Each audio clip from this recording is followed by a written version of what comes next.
Hi, good day everyone. We are Group Global City and this is our report. So, what is Global City nga ba?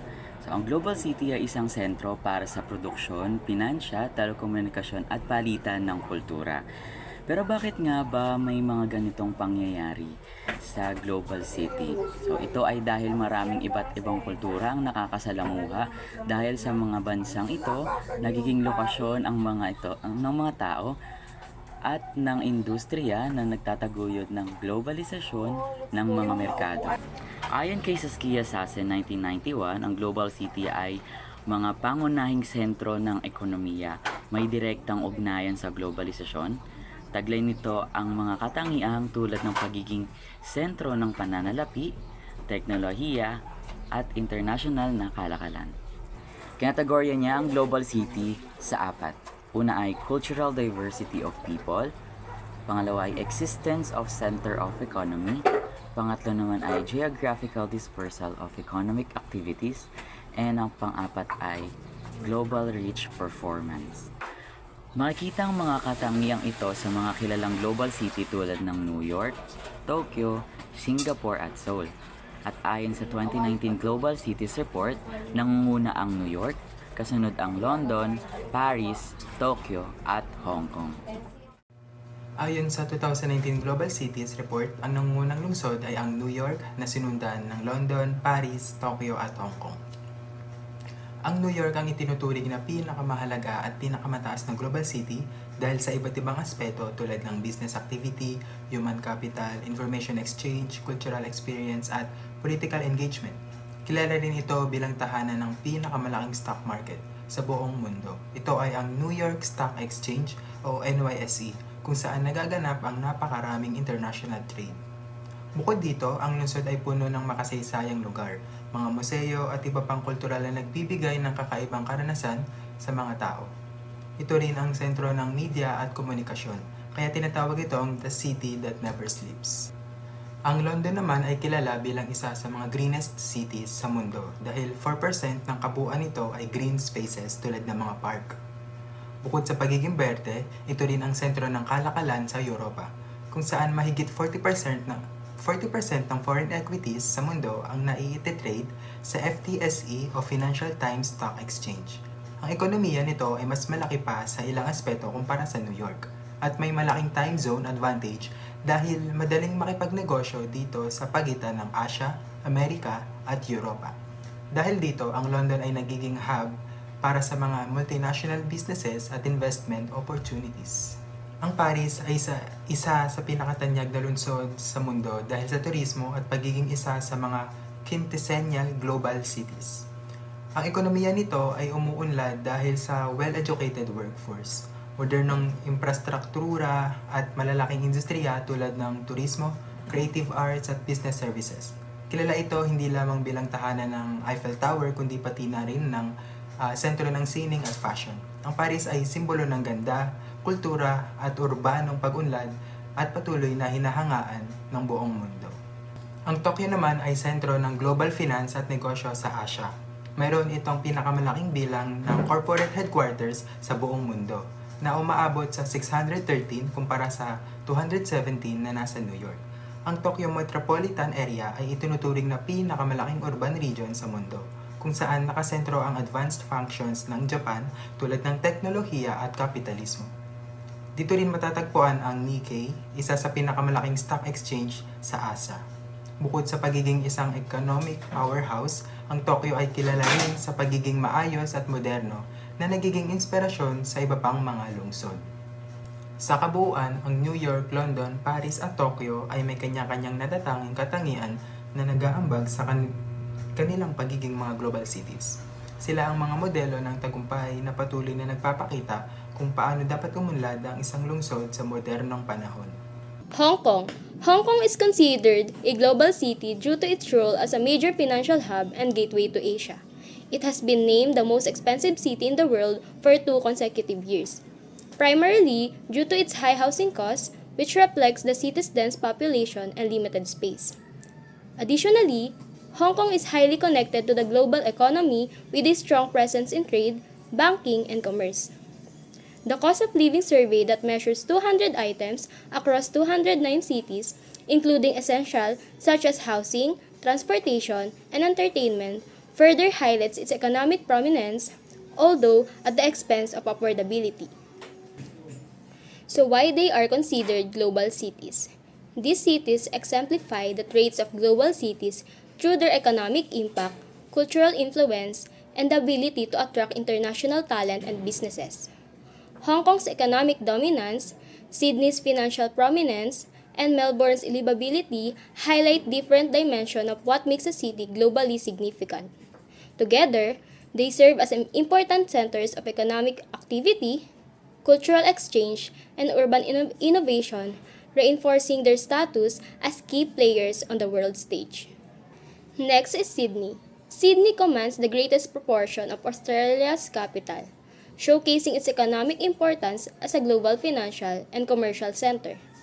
Its high concentration of wealth, international connectivity, and cultural diversity make it a vital player in a global trade and investment.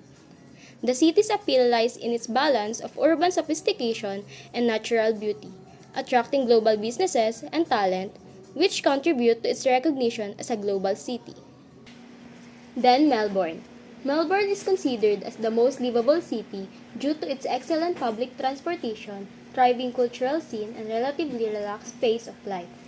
It is a hub for innovation, education, and the arts, making it a magnet for both domestic and international populations.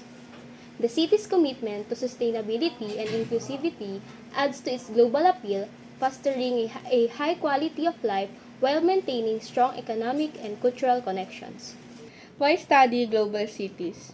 Globalization happens in physical places. Global cities are the spaces where globalization becomes real. They are the hubs where people, businesses, and cultures connect and interact, making these places essential for understanding how globalization works. Second, global cities make globalization move across the world. These cities act as engines that drive and organize global activities. They facilitate the flow of goods, ideas, and money, and are often home to major companies and industries that influence the world. For example, Los Angeles. Los Angeles is known for Hollywood. It produces movies and entertainment consumed globally, shaping culture around the world. Second is Tokyo, a global business hub where companies like Sony plan and coordinate their operations across different countries. The third is San Francisco, home to powerful tech companies like Facebook, Google, and Twitter. It drives global digital communication and innovation.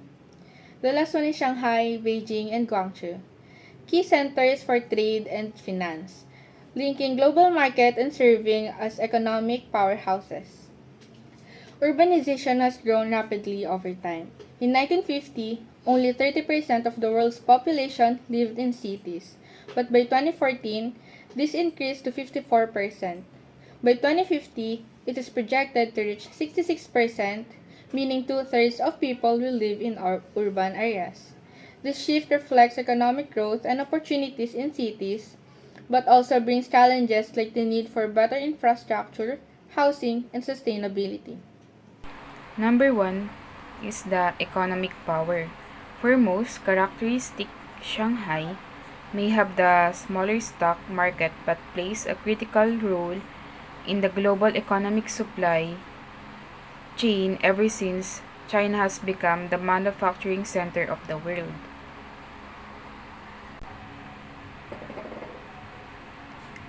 The name Shanghai means above the sea. This name reflects the city's geographic location near the East China Sea, emphasizing its historical importance as a port city and its connection to maritime trade. Over time, Shanghai has become also symbol of modernity and global commerce in China.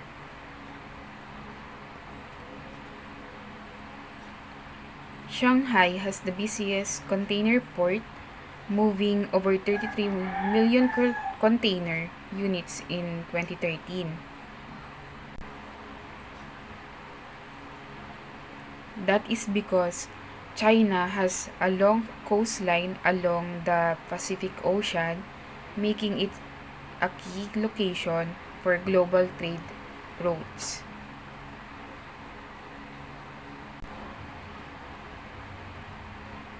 Added criteria of Economist Intelligence Unit to measure the economic competitiveness of a city. Number 1 is the market size. Number 2 is purchasing power of the citizens. 3 is the size of the middle class. And last, the potential growth of the city. Given it is a small city, due to its vast market size, it leads to rising purchasing power and rapid extension of its middle class, which drives strong consumer demand, making the city visible for its potential economic growth. Indicators for globality. We have here the Singapore. Singapore is considered as one of the best and most competitive countries in Asia. It is home for multinational corporations, including TikTok. TikTok is originally from Singapore, and look how TikTok dominated the entire media platform for about 5 years now. And also, Singapore has this political stability. The government is very anti-corrupt, and also, according to research po, Singapore has the busiest container ports wherein trade happens and market happens. Let's talk about the two centers of authority. We have first the Washington DC. It is where the American power sits in, including the White House and the Supreme Court. Next is the Canberra. It is where the Australia's political capital lies in. Unlike Washington DC, it is not as famous. But bottom line is they are both the centers of authority in each country. Indicators for globality. Multiple attributes of global city. New York, headquarters of the United Nations. Ang United Nations ay isang international organization na may layuning i-promote ang peace, security at cooperation sa mga bansa. Because of that, ang New York ay isang mahalagang center of international diplomacy and agreement. Brussels, headquarter of the European Union. Ang European Union ay isang political at economical na group ng mga bansa sa Europe. Ang mga decision at policies na ginagawa dito ay may malawak na epekto sa mga bansang miyembro nito at sa iba pang part ng mundo. Jakarta, headquarters of Association of Southeast Asian Nation or ASEAN. Ang ASEAN ay isang samahan ng mga bansa sa Southeast Asia, kasama na yung Pilipinas. It is important because dito binubuo ang mga policies at kasunduan na nagpo-promote ng cooperation and peace sa Asian region. Frankfurt, European Central Bank, which oversees the Euro or Europe. Ang European Central Bank ay isang agency na namamahala sa mga patakaran pang ekonomiya ng bansang Europe. Ang European Central Bank ay may malaking impluwensya sa economy ng buong Europa at pati na rin sa global financial markets. So, sa kabuuan, ang mga cities na to ay hindi lamang mga business center dahil ang mga cities na ito rin ay may malaking role pagdating sa important decision in political and economic na nakakaapekto sa buong mundo. Next slide please. Center of Higher Learning and Culture. Cities' intellectual influence is seen through the influence of its publishing industry. Boston, Harvard University, the world's top university. Ang Boston ay home of Harvard University, ang one of the top universities in the world. Ito ang dahilan kung bakit ang Boston ay isang pangunahing intellectual center na umaakit ng mga scholars at nagpo-promote ng academic influence globally. Copenhagen, culinary capital of the world, which is top restaurant incommensurate with its size. Ang Copenhagen ay kilala as a culinary capital ng buong mundo dahil sa mga high-class restaurant nito. Even though maliit lang ang city na ito, ang reputation na ito ay nakakadagdag sa global cultural influence ng Copenhagen. Singapore, slowly becoming a cultural hub for the region. Metro Manila is not very global because of the dearth of foreign residents, but Singapore is it because it has a foreign population of 38%. Ang Singapore daw ay unti-unting nagiging cultural hub dahil ang 38% of its population is foreign, and it has a much more global and diverse atmosphere compared to Metro Manila na mas kokonti ang foreign residents. Ang multicultural population na ito ay na-enhance ang role ng Singapore as a cultural center. So, ang mga cities na ito ay hindi lamang kilala dahil sa kanilang education and cuisine, but also for the ability to shape global intellectual and cultural trends. Some large cities, particularly those in Scandinavia, have found ways to mitigate inequality through state-led social redistribution programs. In Scandinavian cities like Stockholm and Copenhagen, the government helped reduce inequality by providing social welfare benefits, progressive taxes, and universal access to education and healthcare. This way, wealth is redistributed and everyone gets a fair chance at a good life.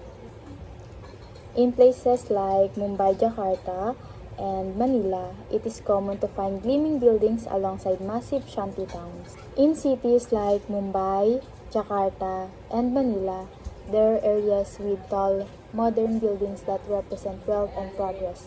Right next to these areas, there are also crowded, poor shanty towns where many people live in difficult conditions. These contrasts show the big difference in wealth and living standard within the same city.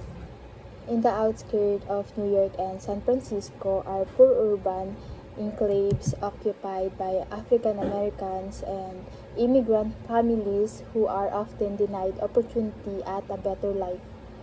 In the outskirts of New York and San Francisco, African American and immigrant families often live in poor urban areas with limited opportunities to have a better life. They face challenges like inadequate housing, fewer jobs prospects, and discrimination, which make it hard for them to have improved their situation.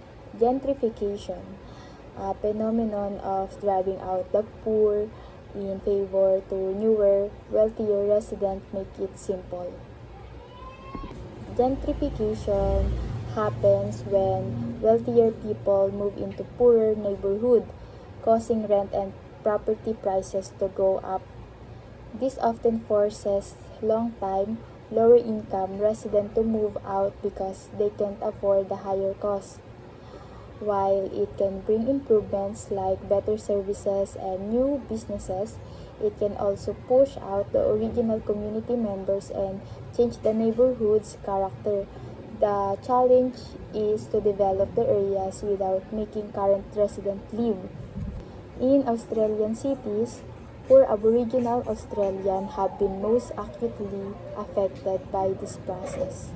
Aboriginal Australians, particularly those living in poverty, have encountered significant difficulties with moving to cities. They often lost touch with their cultural roots and face challenges in finding adequate housing, healthcare, and education.